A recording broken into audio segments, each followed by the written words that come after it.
Welcome back, everybody, to A Little Less for Your podcast. Today, I'd like to introduce Clint Arthur. He shared the stage with Martha Stewart, Dr. Oz, Suzanne Somers, Caitlyn Jenner, IceT, and 5 presidents of the United States at Harvard, Cambridge, Oxford, London Stock Exchange, NASDAQ, Mercedes, Porsche, Coca Cola, Microsoft, AT&T, and the Royal Society of Medicine. His 21st best-selling book, Wisdom of the Men, is nominated for the Pulitzer Prize. And there it is. Ooh, I love that cover. I love that. Clint spits. I'm trying to read here. I'm sorry. Clint splits his time between home in New York City and Los Angeles and Acapulco, Mexico, where he lives with his wife of 20 years, Ali, and Nova, their billion-peso puppy. Welcome to A Little Less for Your podcast, Clint. Thank you. Great to be with you. So tell us about your journey. How did you get to where you're at today? And tell us what motivates you and what you do. Hey, I've always wanted to be special. Maybe you can relate. Yeah, absolutely.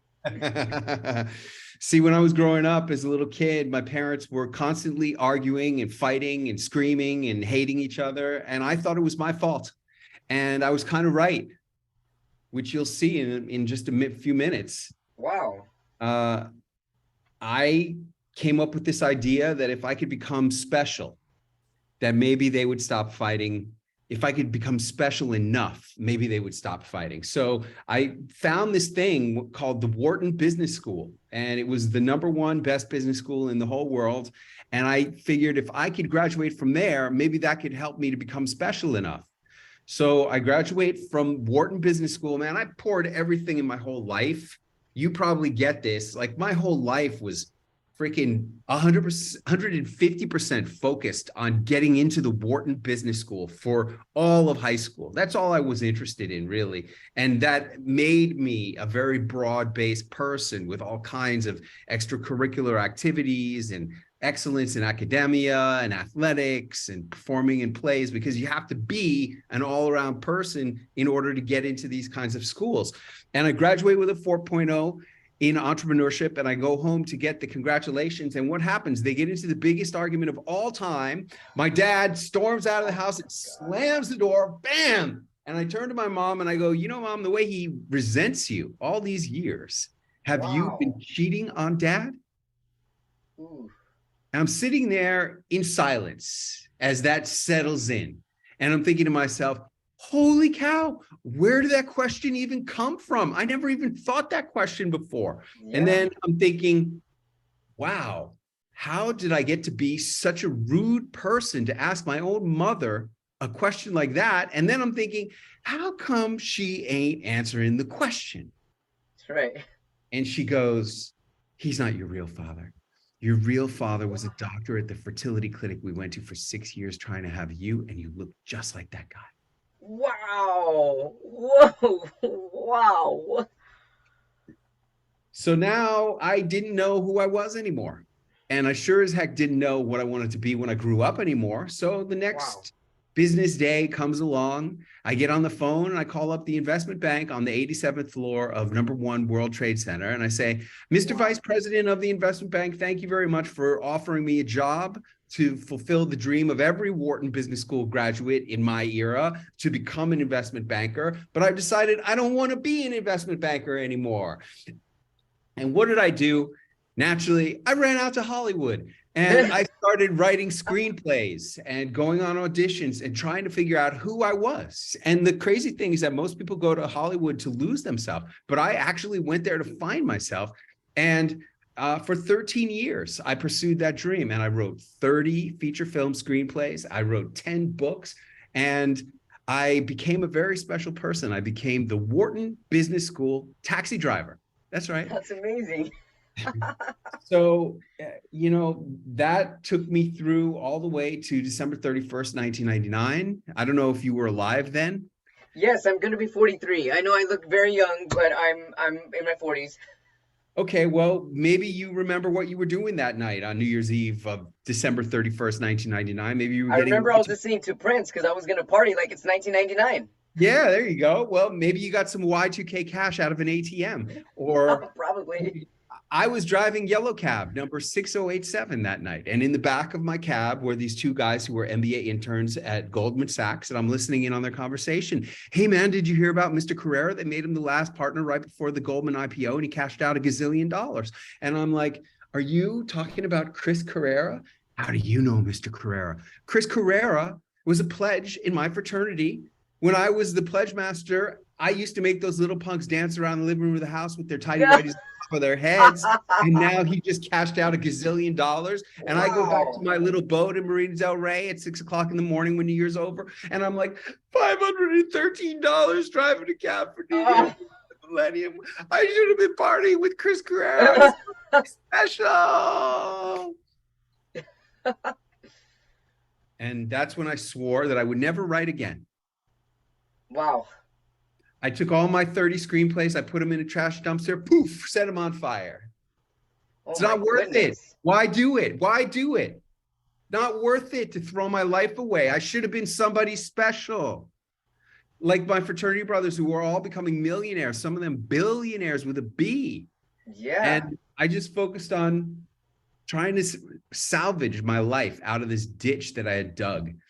And I tell you what, man, after 13 years of being told you suck, you're terrible, you don't have a chance, your writing is terrible, after all the schemes and plans and tries and efforts and all the things that I did to try to make it in Hollywood and nothing went right, I had to relearn how to succeed because I had no confidence anymore. It was really, really terrible.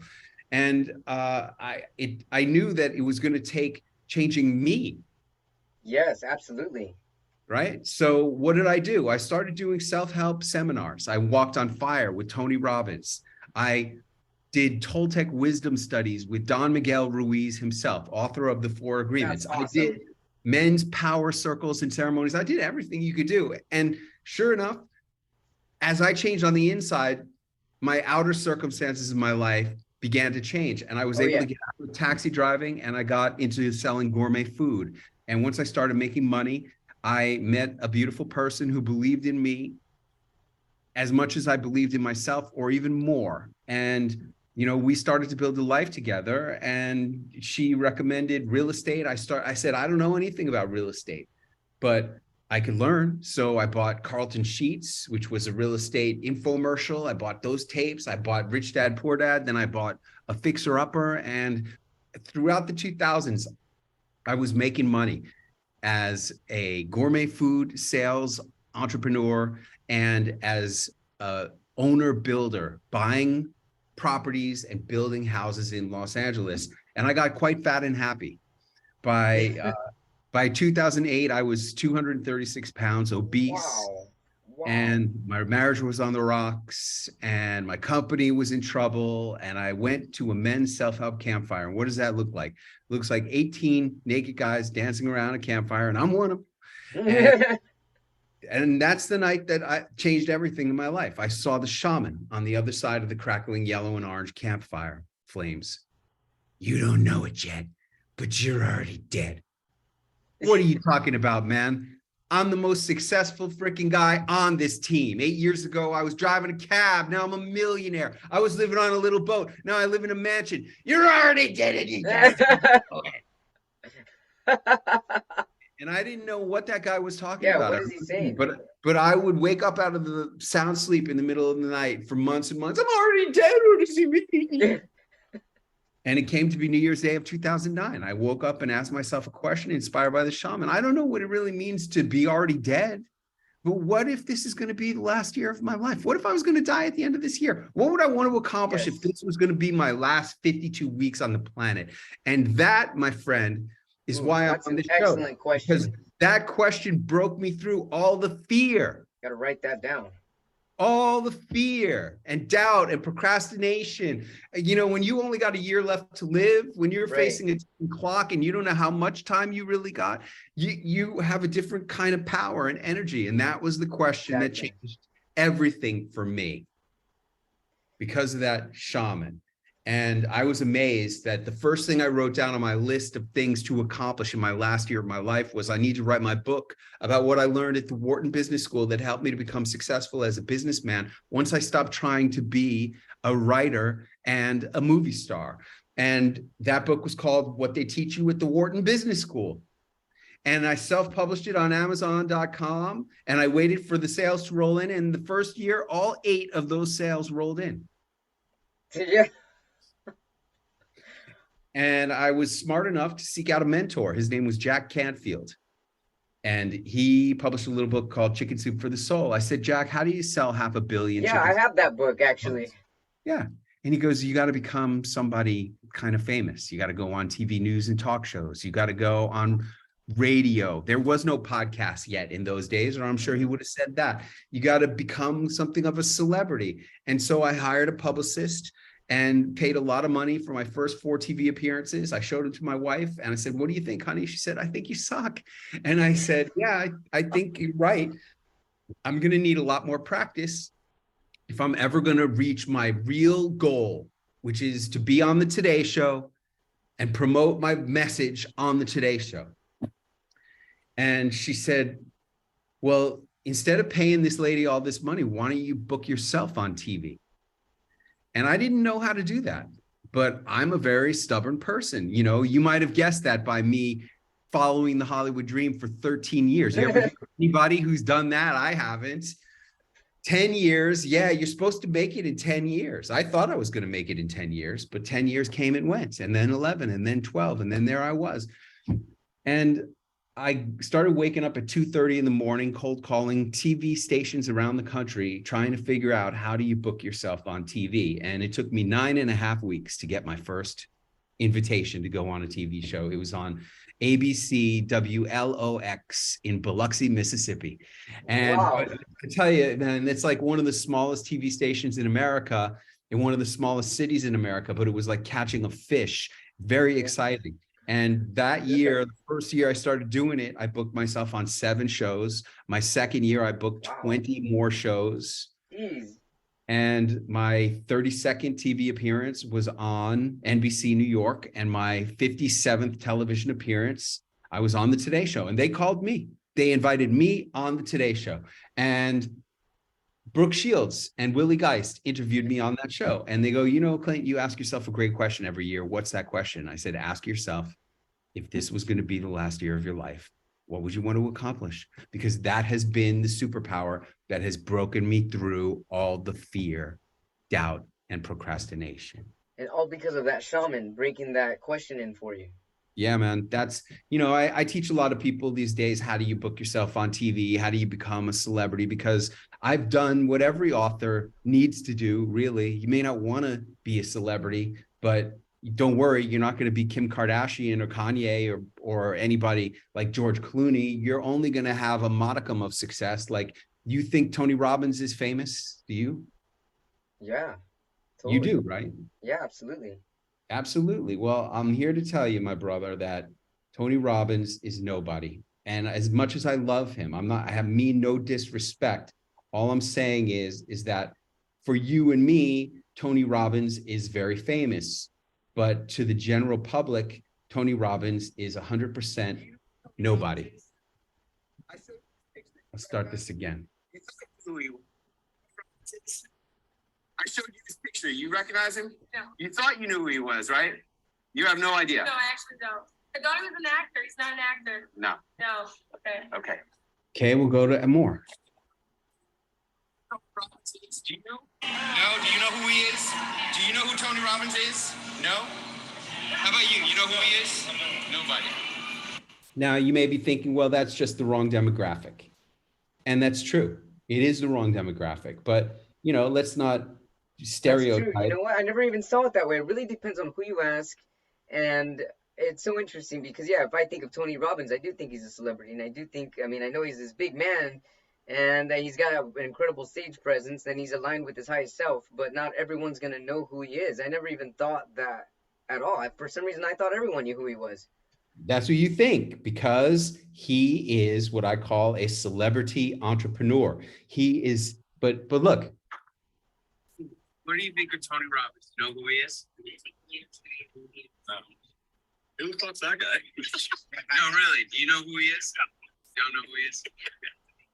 Those guys are construction workers. They don't know who he is. So Mhm. it is all about, you know, you could call it a demographic, but another way to call it is a target market. And True. you and I are I like into that. making ourselves better. We Yes, are into, absolutely. right? We're aspirational people. We are trying to improve our lives, whereas most people are just trying to get to lunch. They're punching the clock and trying to get to lunch or to the bar by happy hour. That's what they're trying to do. Yeah, those are everyday people, which are the majority of the world are everyday people. 99.9% of the people are doing that. Yeah. But the people who are listening to podcasts Yes. generally are trying to improve themselves. We know who Tony Robbins is. Now, I love Tony Robbins to death, believe me. And that's why when I got an email from Tony's team and it said, if you donate $25,000 to Tony's favorite charity, you could be the host of his 60th birthday party in Los Angeles. This is me and Tony on the night of his 60th birthday party in Los Angeles. It took me 1 minute, 60 seconds to press the button and donate $25,000. This is the guy who was the taxi driver. Okay. I used to live on 500 a week and I could do that. That's the miracle of celebrity entrepreneurship, because I tell you, I'm not 1/1000th as famous as Tony Robbins is, but because of celebrity entrepreneurship, because of the things that I figured out along the way, it's not just TV. There are 5 things that celebrity entrepreneurs do, plus a half a thing. The 5.5 things that celebrity entrepreneurs do that position you as a celebrity in the eyes of your customers and prospects, so that people are excited to pay you a lot of money to coach them, to go to your seminars, to hire you as a consultant. That's what this is all about. And I've written about that in 2 of my books, Celebrity Entrepreneurship and in Wisdom of the Men. And Wisdom of the Men is like, my whole life is put into this book.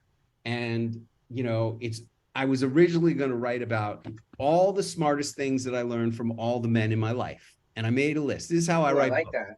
This is how I write books. I make a list. What do I want to talk about? So in this case, I made a list of all the men who were important to me in my life. The guy who hired me for my first job when I was 10 years old, my grandfather, my father, my wrestling coach. And I made a list of all these people. And when I'm looking at the list, it was taking me years. Usually I write books really fast. I have an idea and I just write a book.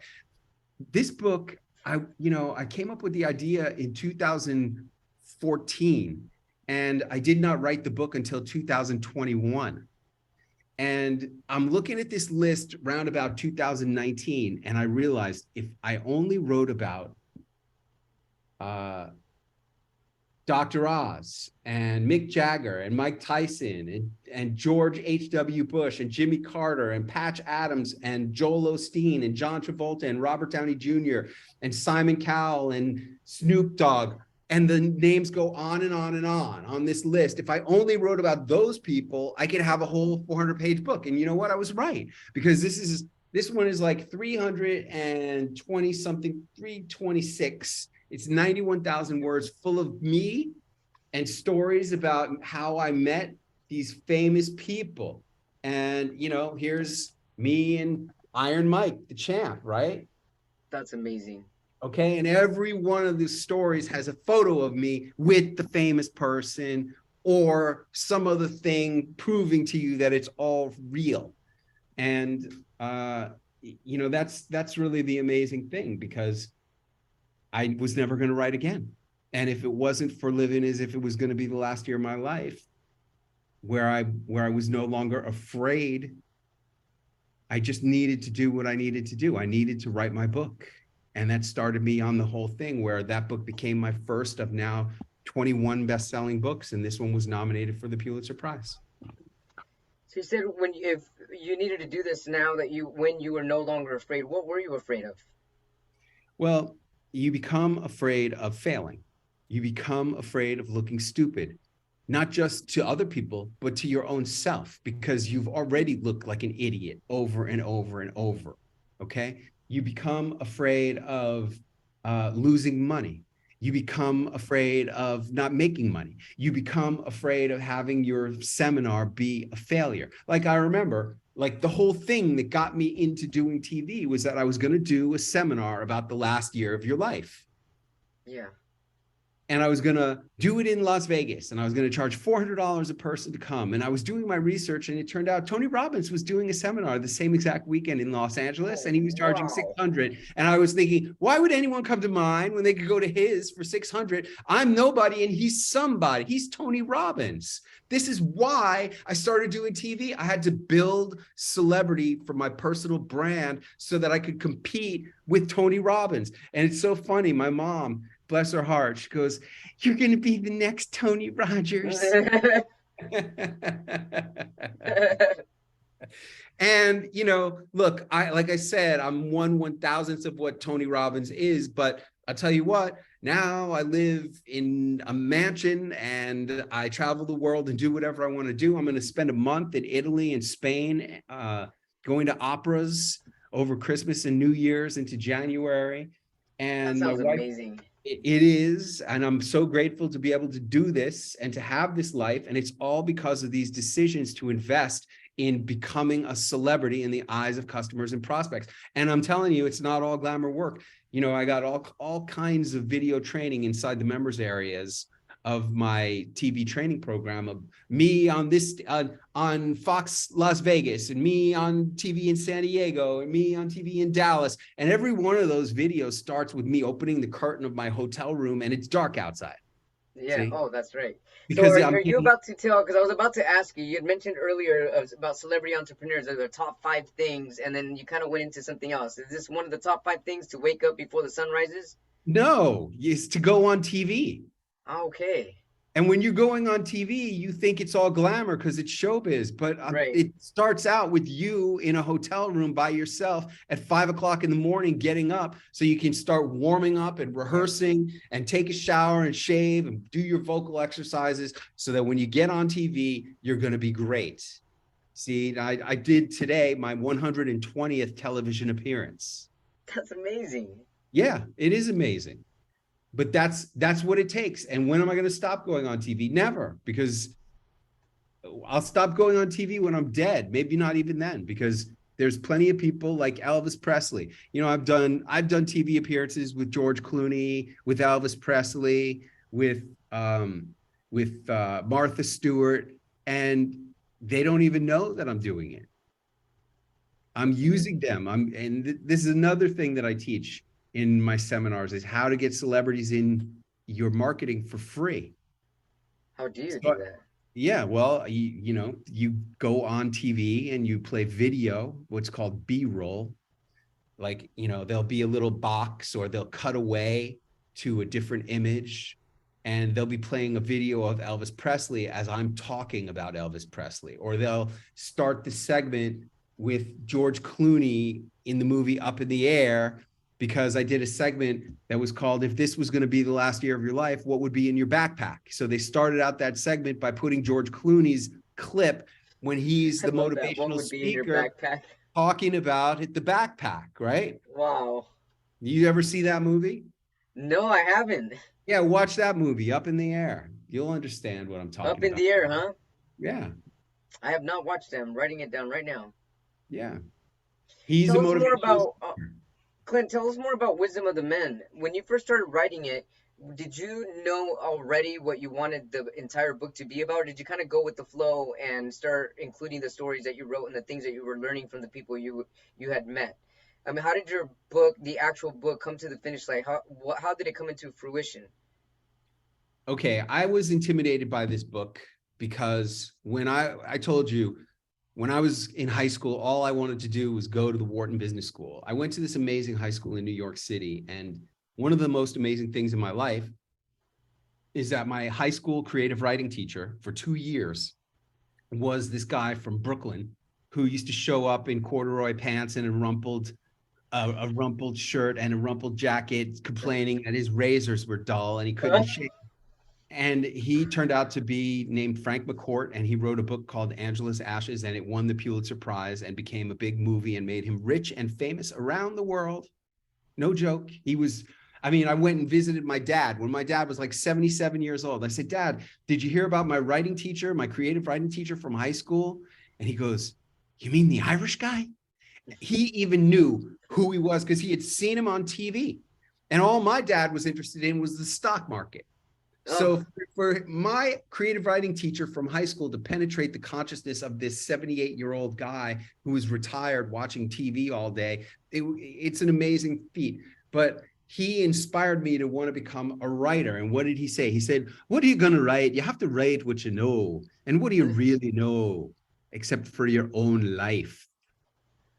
So when I was writing down the lists of the names of the people who had been impactful to me, I knew what I wanted to write because I knew what happened with each of those people. And I knew what it took for me to meet Mick Jagger and how I had to travel from Hawaii to Amsterdam via London and then come back through Moscow and all of this stuff. All these stories have so much authority because I know every single detail because I'm writing about my own life and the stories of my own life. And I know exactly what I want to write. I always say it's easy to write if you know what you want to write. Mm-hmm. And that's why I really recommend that if you're an author or a speaker or a coach, and by the way, I'm not even a speaker. I'm an author. I'm a writer. I'm a writer. Yeah. I'm not even a speaker. I'm only a speaker because I need to be a speaker in order to get people to buy my books and go to my seminars and hire me for consulting and invite me on TV shows. That's why I'm a speaker, but I'm not really a speaker. I'm a writer. So yes. If you're a writer, you need to be a speaker. That's what I'm saying. I am a writer. Yeah. You see what I mean? You need to be a speaker if you're a writer. And when I write my books, I tell the stories that I know that I want to tell. And by the way, when you're writing books, this is a really important one for you. If you can't teach it in a story, then you really don't know it. Yeah, totally. You need to teach through story only because nobody is interested in information. What have I been doing here in this interview? I've only been telling stories. That's it. Yeah. And that's all I do. And that's all that's in this book. That's all that's in celebrity entrepreneurship is only stories. That's it. You know, and I know, look, it's a big challenge. There's a lot to it. And when I met Mick Jagger, I said, Sir Mick, what's the most important thing you ever learned? And he said, you can't always get what you want, but if you try, sometimes you might find you get what you need. And I know it's just a line from a song, but he wrote that song, and it's one of the greatest songs of all time. Yeah. And it really is right. You know, a lot of people hearing me are writers, and they're like, I don't want to be a speaker. Well, I got news for you. You got to be a speaker if you want to be a successful writer and sell books. And if you want to get hired for coaching or consulting, you got to be a speaker. It's very, very important. When I met Martha Stewart, I said, Martha, what's the most important thing you ever learned? I love her. And I love her too. You know, who doesn't love her? Everybody loves her. And she said, when I was a little girl, my daddy told me that I could do anything. And I believed him. And I know, you know, there's a lot of people out there who are like, well, of course you can be a celebrity, Clint. You've done 120 TV shows. There was a time when I had done 0. And then there was the time that I was on the Today Show with Willie Geist, you know? That's so rad. Yeah. So, Clint, what's your goal? I mean, as this came along, like, I want to meet these celebrities to share stories with them. No, that was not your goal? How did you start coming across, like, Ice Cube and Snoop Dogg and Martha Stewart? How did you come across these individuals? I didn't understand it. I did not understand it for a long, long time until, so all I knew was I was going on TV. That's all I wanted. And I wanted to be a speaker. And then I met this guy. His name is Dan Kennedy, and you've never heard of him either. But no, I haven't. His tax return is 258 pages long. Sheesh. That's because he has a lot of money. Yeah, I got that. I never heard of anything like that in my whole life. Me neither. And he is a marketing expert for entrepreneurs. And I did a whole seminar inspired by him because I won his award. I started studying with him and going to his seminars. And I started learning about how do you become a celebrity and the different methodologies for becoming a celebrity. And I won his award for Information Marketer of the Year. That's awesome. And when I won that award, you think that's the finish line. I thought that was the finish line. I thought I was going to be rich after that. No. That's, you know what that award is? It's just one more piece of marketing that celebrities use to position themselves as top experts in the eyes of customers and prospects. Awards. You have to pursue them and get them. And if you think about it, did you ever see that video of Snoop Dogg when he got the Hollywood Walk of Fame star? I didn't watch that video. I didn't even know he had a Hollywood walk. I live in Pasadena, California, which is not far from Hollywood, so I can probably go check it out. You could Google it, but Snoop Dogg, he got his award, his star on the Hollywood Walk of Fame. And there's a video of him on YouTube. And he goes, "First of all, I would like to thank me." Yes, I saw that. I saw it. Yep. Right? Yeah. Okay. All right. Well, there's a lot of reasons he was thanking himself, including hard work and dedication and not quitting and all that stuff. But also, you have to pay $40,000 to get a star on the Hollywood Walk of Fame. Did you know that? What do you think? They're giving away free stars? Honestly, I thought so. Yeah. Yeah. Well, you see, that's what everybody thinks. That's a whole nother thing. I thought you earned your star and it was a gift for you, too. Yeah.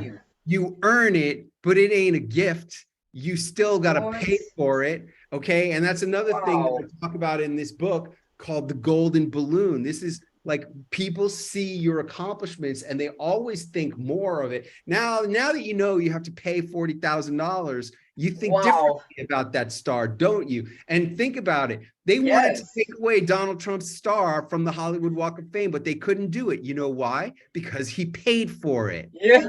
Now that makes sense. Yeah. Now it makes sense. Okay. And they would have to give him back the money, and they ain't giving back the money. No, they're not. No, they're not. Okay. So I said, Snoop, what's the most important thing you ever learned? He said, life's too short to smoke cheap weed. Now, I had already given up smoking pot. Accidentally, I quit in 2009. And right before I did my first TV appearance. You can draw correlations to that or not as you like. But, I quit smoking pot and then started going on TV. And I thought about Snoop Dogg's most important thing he ever learned. And I thought to myself, you know what? It has really nothing to do with marijuana. It really has to do with standards in your life. Life is too short to smoke cheap weed. You got to have high standards. You got to have high standards for yourself. You got to set them and keep them and hold them, because nobody's going to hold these standards for you. You got to hold your own standards. What are your high standards? What are your standards? Well, I'll tell you what. I just was putting together the final details of my trip to Italy and Spain. And when I go to the opera, I only sit in the orchestra section of the opera. When I was a little kid, my mom took us to the ballet, to the opera. I grew up in New York City. She wanted to have us have culture. And she would always buy the cheapest seats way up in the nosebleed sections. And I always hated it.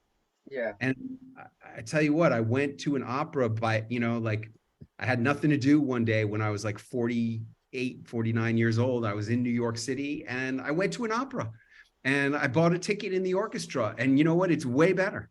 Oh, I'm sure of it. It's way freaking better when you are up close and you can see what's going on instead of just seeing little dots way out in the distance. Okay. So that's one of my standards, is that I always buy great seats to go to the opera, or else I don't go. I love most of the operas that we're going to, we're sitting in the first 2 rows of the opera. That's where I like to sit, either in the front row or the second row. That's where I usually get tickets. Another standard that I have is that I only like to stay in great hotels. Like I tell all my celebrity entrepreneur clients and students, don't ever let me know if you ever stay in a Motel 6, because that's not what this is about. Okay. Yeah. No one is going to pay for you to stay in a nice hotel except for you. You have to do that. You have to set that standard. Nobody's going to pay for the Uber Black. You're going to want to take the Uber X. But Yeah. if you want to live a life that you are happy about and proud about and makes Yeah, you I feel do. good, then you have to invest in your own experiences. I And that love goes that. right back to Invest in your own experiences. yeah, because life is too short to smoke cheap weed, and it goes to whatever, and the clothes you wear, the phone that you use, the car that you drive, where you live. Life's too short, man. It is Oh much yeah, too short. absolutely. So I'm gonna ask you this question. If you have 52 weeks to live, how will you live the next 52 weeks? Oh man, I am living it. I'm living in our dream. Like we never dreamed we could have a house like this. We have a 19,000 square foot mansion in the best billionaire neighborhood of Acapulco. My next door That's neighbor. incredible. I love Acapulco. And you're getting good food. Yeah, exactly. We live in Acapulco because this was always our favorite vacation destination. And when it was 2 weeks to slow the spread, I said, where do you want to go? Back to our apartment in Midtown Manhattan on the 13th floor, or Oh to man. a loft in Los Angeles, No. or rent a house in Florida or Arizona where we don't really know anybody? What do you want to do? Or do you want to go to Acapulco for a vacation? So we came here for 2 weeks to slow the spread. It turned into 4.5 months. And at the end of the 4.5 months, we bought the 19,000 square foot villa. And now every day of our life is like a vacation because we live in the exact resort where we would go on vacation all the time. And we never thought we could afford to live here, but we do. And here we are. So That's amazing. that's You're what I would pumping me do. up, Clint. You're pumping me up. Hey man, that's what happens when you invest in marketing. And you know who Grant Cardone is? No. All right, Grant Cardone is another celebrity entrepreneur. You've never heard of him. No, I haven't. Okay, but when he has his conferences, he has had it in Marlins Stadium, okay, where he rented out Marlins Stadium. He has it at Mandalay Bay Convention Center where he rents out Mandalay Bay Amphitheater. And I said to him when I had him on my radio show on 77 WABC radio, I said, Grant, how much do you pay to speak at Mandalay Bay? And he goes, what are you talking about? I don't pay to speak. I said, well, don't you rent out the convention center for your conference? Oh yeah. We spent $6 million putting that conference on, but we're $1 million in profit before it even starts. And I go, well, you're paying $6 million to speak at Mandalay Bay Convention Center. And that's a hint, what I just gave you right there. But in any case, I said to Grant Cardone, Grant, what's the most important thing you ever learned? And he said, number one, your biggest problem as an entrepreneur is nobody knows who you are. If they don't know you, they're not going to buy you. Because people don't buy products, they buy people. And if they don't know you, they won't buy you. They don't buy products, they buy people. It's really true. And if I don't know you, if I can't find out a lot about you on the internet before you want me to give you the money, I'm not giving you the money. Right. It is not going to happen. I've lost too much money that way. Mm-hmm. And the other thing I said is, Grant, what would you do differently in your career? And he said, I would spend more money sooner on marketing. And when I heard him say that, this was many years ago when I heard him say that, I started buying all the best marketing that I could buy. Oh, wow. I'm not saying I would buy any marketing because most people involved in business or marketing, they talk a good game, but they can't back it up. True. So this is very important. You got to be a very discerning buyer. When it's time for you to spend money, you got to really look and see, what are you buying? Who are you buying it from? Do you trust that person enough to give them the money and give them your time? Mm-hmm. And I'm really good at being a discerning buyer and investing my time and money effectively. And any good marketing, I buy it. That's really what it all comes down to. And that's how I've been able to build my career to where I have this book, Wisdom of the Men. That's incredible. Do you Thank you. foresee writing any other books, or do you kind of just take it as it comes? I I am going to be writing 2 books over this month in Italy. I'm going to write another nonfiction book, and I'm not sure which one. I have a whole list of nonfiction books that I need to write, and I'm not sure which one I'm going to do. And I'm also going to write a novel, and I'm really excited about that because my big goal at this point in my life is I want to become America's greatest storyteller. You know, like uh, like Tom Clancy, you know, Yeah, right? Or J.K. Rowling. I want Clint Arthur to be like that, a name brand novel storyteller. you already are, Clint. Thank you. I appreciate that. And if more entrepreneurs knew about that, if my target market was bigger, then that would be great. But my target market so far has been entrepreneurs, and that's why I need to expand it to general fiction readers, you know, like readers of thrillers. That's what I want to. I want to write a thriller that people are going to love and become America's greatest storyteller. That's amazing, Clint. Clint, this has been an amazing interview. I'm feeling pumped up. I love your energy. I love your storytelling, your success stories, and everything that's bottled up within you. It's really amazing and it's fascinating. I'm just really glad that we came into alignment. What's one thing that you want the world to know that you feel is important? Well, like I ask all the celebrities in my book, what's the most important thing you ever learned? What I've learned is that who you are is more important than what you actually do. Who are you is more important than what you do. I love that. Who are you is more important than what you do. Because there's a Can I? lot of lawyers, right? A lot of criminal defense attorneys. Yeah, right. But there was only one Johnny Cochran. Yeah, right. Okay. And Johnny Cochran would get paid a whole lot more money to represent a case than any Joe Schmo. Okay. There was a lot of real estate developers, but one of them rode it all the way to having his name on all kinds of buildings and being the president of the United States. And I'm not Yeah. on politics, but I'm just saying, Wow.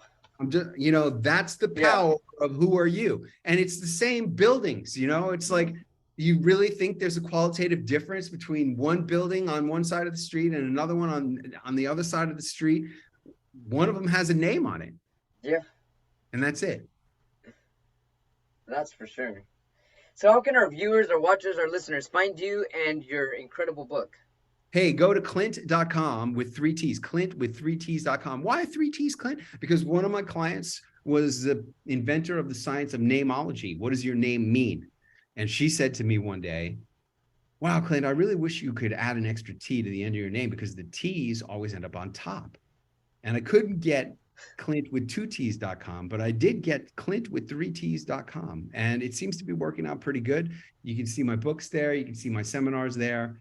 And Wisdom of the Men is on Amazon. All my books are on Amazon. But if you want to find out about how to connect with Clint, that's at Clint with 3T's.com. Clint with 3T's.com, Wisdom of the Man. I'm so glad that I got to talk to a wisdom man. And that's Clint Arthur, everybody. Thank you so much for being on A Little Less Fear podcast. I look forward to reading your book, getting your book, and getting on this amazing energy that you're on right now. Thank you so much, Clint. I really appreciate your time and your effort. Right on, man. Thanks for having me. Absolutely. Thank you.